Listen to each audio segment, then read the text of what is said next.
मध्य प्रदेश के बालाघाट जिले के दक्षिण बिहार में पचामा दादर के जंगल क्षेत्र में बॉक्साइट खनन को लेकर शासन से स्वीकृति मिलने के बाद जहां इसका विरोध शुरू हुआ और गत दिनों क्षेत्र के विधायक संजय उइके के नेतृत्व में एक बड़ा आंदोलन देखने को मिला, जिसके बाद अब पचामा दादर के जंगल को बचाने के लिए राष्ट्रीय ओबीसी एससी एसटी क्रांति मोर्चा के पदाधिकारियों ने भी हुंकार भरी और सर्किट हाउस में प्रेस वार्ता ली।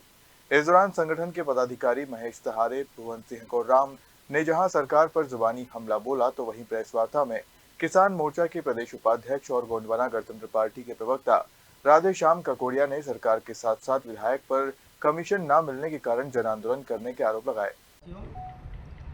बड़े गंभीर विषय पे आज पत्रकार वार्ता ली जा रही है। बालाघाट जिले की बैहर विधानसभा अंतर्गत उकवा क्षेत्र में बॉक्साइट माइनिंग के लिए जो है ना, वहाँ हजारों एकड़ ज़मीन उद्योगपति को सरकार के द्वारा दे दिया गया है।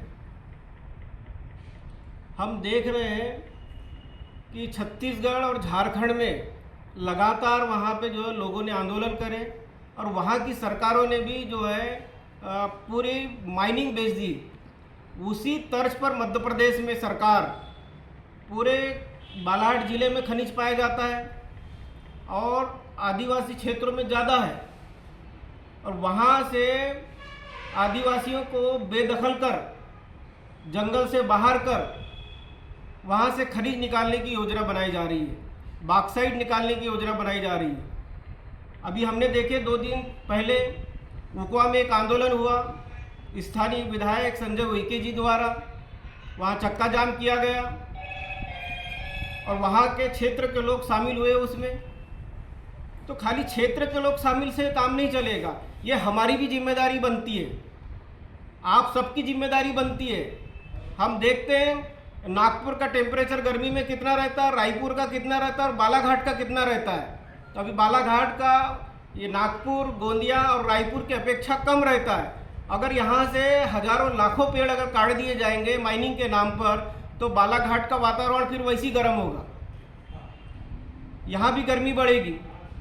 वैसी यहाँ पे बालाघाट जिले से इतनी रेत निकाली जा रही है, प्रशासन चुप बैठा है, सरकार के लोग चुप बैठे हुए हैं उसमें।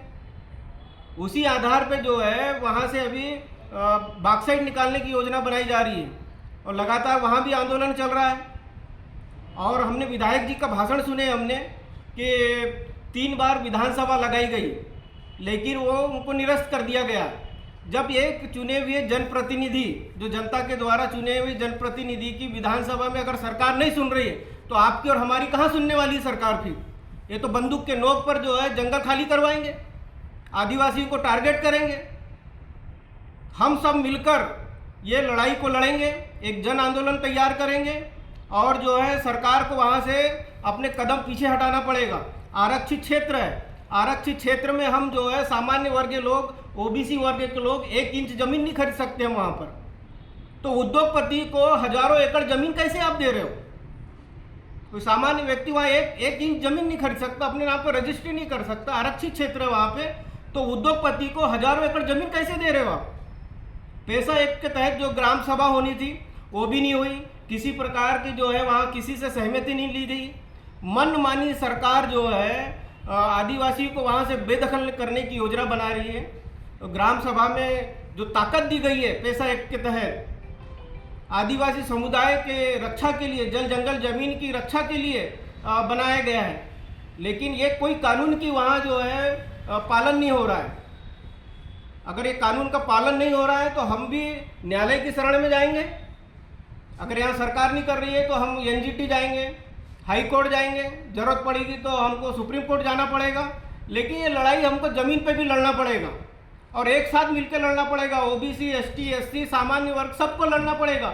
ये जंगल बचेगा तो हम लोग बचेंगे और जंगल नहीं रहेगा तो हम लोग नहीं बच सकते, क्योंकि ऑक्सीजन हम देख रहे हैं ना कहाँ से ऑक्सीजन मिल रहा है, पेड़ पौधों से ही ऑक्सीजन मिल रहा है। बिना ऑक्सीजन का कोई रह सकता है जिंदा? नहीं रह सकता।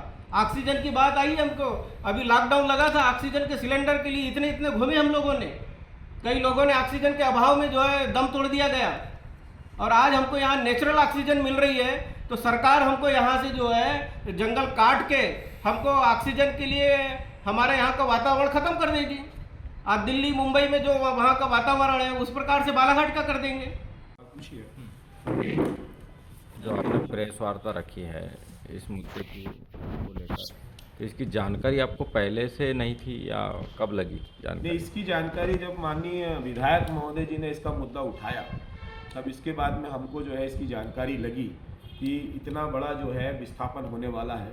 और हम इसीलिए तो हम बोल रहे थे कि 47 विधायक जाते हैं, मात्र जीआर में साइन करने जाते हैं, गवर्नमेंट रेजुलेशन में साइन करने जाते हैं। और मुझे ऐसा भी लगता है कि जितने भी विधायक सांसद हैं ये बाद में आवाज़ इसीलिए उठाते हैं कि हो सकता है उनको कमीशन ना मिला हो, उनको पैसे ना मिले हो, उनको बड़ा फंड ना मिला हो, इसीलिए जो है आवंटन होने के बाद में सारी प्रक्रिया होने के बाद में जो है वो आवाज़ उठाने का काम करते हैं। तो कहीं ना कहीं आप कहना चाहते हैं कि बैयर विधायक संजय उइके जी ने की मिली भगत है इसमें? कहीं ना कहीं नहीं, ये तो 100% श्योर है ना। यदि गवर्नमेंट कोई योजना बना रही है और इस क्षेत्र का विधायक से ना पूछा जाए तो मुझे ऐसा लगता है तो फिर विधायक होने का कोई मतलब ही नहीं है। भाई आप विधानसभा में हैं और आपके क्षेत्र का जीआर बन रहा है, हमारे चाहे जिला पंचायत सदस्य हो, चाहे जनपद पंचायत सदस्य हो, चाहे सरपंच हो, जब तक इनकी अनुमति नहीं ली जाएगी तब तक कोई भी जो है वहाँ पे सर्वे का कार्य नहीं हो सकता। यदि कोई निरीक्षण हुआ है, सर्वे हुआ है, तो जरूर जो है हमारे तमाम जो जनप्रतिनिधि हैं जो संवैधानिक पद पे हैं उनको जरूर इसकी जानकारी थी। लेकिन जनता को जो है गुमराह किया जाता है और लास्ट में जो है उनकी संवेदनाएं हासिल करने के लिए जो है ये बड़े बड़े आंदोलन में जो है शामिल होते हैं। बालाघाट से फिरोज डोंगरे की रिपोर्ट।